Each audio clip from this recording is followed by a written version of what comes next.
দুপুর এখন 12টা আর বৃন্দাবন থেকে বার্সানা যাওয়ার জন্য রওনা হয়ে গেলাম। তো যাওয়ার পথে রাস্তার পাশে এই বৃন্দাবনের 4 ধাম দেখতে পেলাম। তা দেখেই বর্মশাইকে বললাম, চলো একটু বৃন্দাবনের 4 ধামের ভিতরটা কীরকম তা দেখে আসি। এতবার বৃন্দাবনে এসেছি কিন্তু 4 ধাম কিন্তু দেখা হয়নি। তো সেটা ভেবেই চলে আসলাম বৃন্দাবনের এই 4 ধামটা দর্শন করার জন্য। আর ভিতরে প্রবেশ করতেই দেখি চতুর্দিকে খুবই সুন্দর দৃশ্য, আর এরিয়াটাও কিন্তু অনেকটা বড়। চারিদিকে কত লোকের সমাগম, আর চারিদিকটা খুবই মনোমুগ্ধকর স্নিগ্ধ একটা পরিবেশ। তো যাই হোক, 4 ধামের মধ্যে প্রথম ধাম হলো বৈষ্ণোদেবী ধাম। এই মন্দিরটা গুহার ভিতরে বানানো হয়েছে, আর দেখতেই তো পারলে গুহার উপরে খুবই বড় একটা বৈষ্ণোদেবীর মূর্তি রাখা আছে। আর এই মূর্তিটা এতটাই বড়, এটা অনেক দূর থেকে কিন্তু এই মূর্তিটাকে দেখা যায়। আর মন্দিরের ভিতরেও অনেক বড় বৈষ্ণোদেবীর বিগ্রহ রাখা আছে।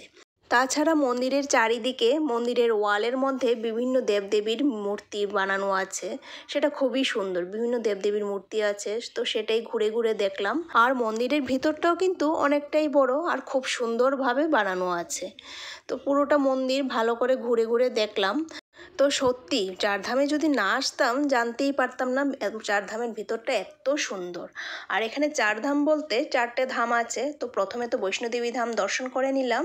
এখন এখান থেকে বেরিয়ে চলে আসলাম এবার শনি ধামে। এখানে 4টা ধাম আছে, বৈষ্ণোদেবী ধাম, শনি ধাম, তারপর রাধাকৃষ্ণ ধাম, আর একটা হলো শিব ধাম। তো এই 4টে ধাম নিয়েই এই 4 ধাম তৈরি। তো বৈষ্ণোদেবী ধাম দর্শন করে এবার চলে আসলাম শনি ধামে। আর শনি ধামের বাইরে সাইডেই কিন্তু নবগ্রহের মূর্তি রাখা আছে, সবাই এখানে পূজা অর্চনা করছিল। তো আমরা চলে আসলাম শনি ধামের ভিতরে। আর এই মন্দিরের ভিতরটাও কিন্তু খুবই সুন্দর। চারিদিকটা দেখতেই পারছো, কারুকার্য খুবই সুন্দর। ওয়ালের কারুকার্য যেই রকম সুন্দর, ছাদের কারুকার্যটাও কিন্তু খুবই সুন্দর। চারিদিকটাই খুবই সুন্দর। আর এই মন্দিরটাও কিন্তু অনেকটাই বড়। আর এই হয়েছে শনিদেব। তো দেখতেই পাচ্ছ খুব সুন্দরভাবে কিন্তু বিগ্রহটা সাজানো আছে। তো শনি ধাম দর্শন করার পর এবার চলে আসলাম রাধাকৃষ্ণ ধামে। আর এই রাধাকৃষ্ণ ধামের বাইরে চারিদিকে যে জলাশয়টা দেখতে পাচ্ছ, এটা কিন্তু আর্টিফিশিয়াল ভাবে যমুনা নদী তৈরি করা হয়েছে। তো চলো এবার রাধাকৃষ্ণ ধামে যাওয়া যাক।